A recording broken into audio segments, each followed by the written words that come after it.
Thank you, Senator Tuberville. Let me recognize via WebEx Senator Duckworth. Thank you, Mr. Chairman. Good morning, and thank you all for being here today. According to numerous studies, paid family leave offers clear advantages to both employers and families. For employers, it increases employee morale, productivity, and retention of key talent. For employees, it provides economic security, has a positive effect on infant and maternal health, and reduces infant mortality rates. Yet, depending on their branch of service and family situation, many service members currently only receive 2 or 3 weeks of parental leave. Now, that is actually an improvement because when I had my baby, my husband, who was on active duty, only got 10 days. So 2 to 3 weeks is better than that, but it's still not good enough. Service members in dual military relationships have to decide who is the, quote, primary caregiver and who is the, quote, secondary caregiver. It's an artificial distinction that devalues the role of one parent compared to the other in the early days of an infant's life. And currently, service members who accept a long-term foster placement don't receive any guaranteed paid parental leave, despite the obvious need to spend time bonding with a foster child and helping them adjust to their new home for the first few weeks after they arrive.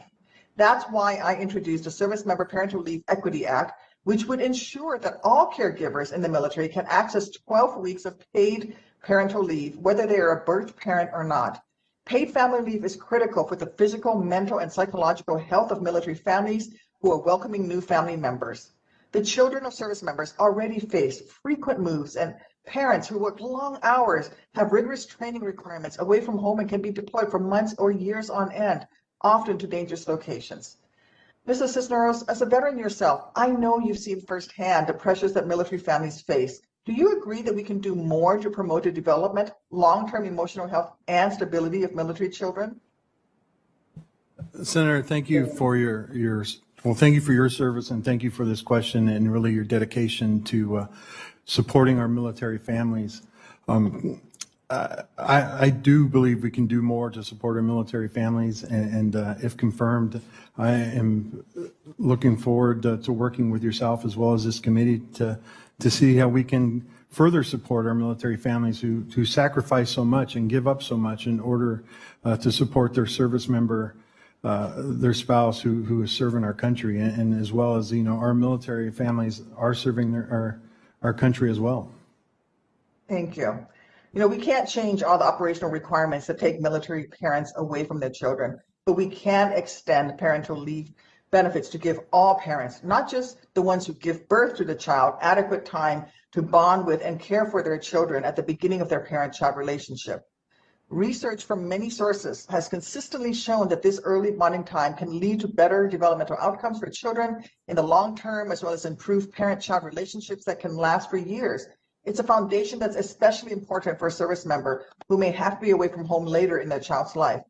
As you said, if confirmed, I look forward to working with you, Mr. Cisneros, to prioritize policies that improve the health and resilience of military families. Now, helping military children should be motivation enough to increase parental leave, but this policy will also, I believe, bolster military recruitment. Mr. Cisneros, in your written testimony, you stated recruitment and retention of top military personnel is of great importance to both this committee and the DoD. In order to recruit and to retain the best and brightest, DoD must modernize its parental leave policy to be more competitive with the private sector and to remove some of the pressures that force dedicated service members to choose between serving their country or doing right by their family. Will you commit to exploring opportunities such as the ideas contained in the Service Member Parental Equity Leave Act to expand the current parental leave policy to ensure that we are recruiting and retaining talent? Senator, thank you for that, and again, thank you for all your work on this subject. I will commit that I am open to looking at options about how we can better take care of our service members and their families, and looking at all options that will help with recruiting and retention, and definitely.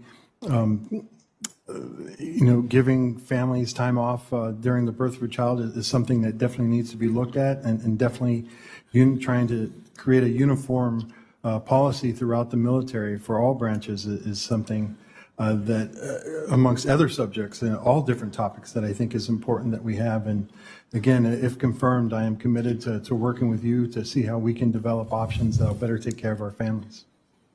Thank you. Well, it needs to cover more than just the birth of a child, but also adoptions and fostering as well. Thank you, and I look forward to working to better the lives of our service members in the future. I yield back, Mr. Chairman. Thank you very much, Senator Duckworth. Now let me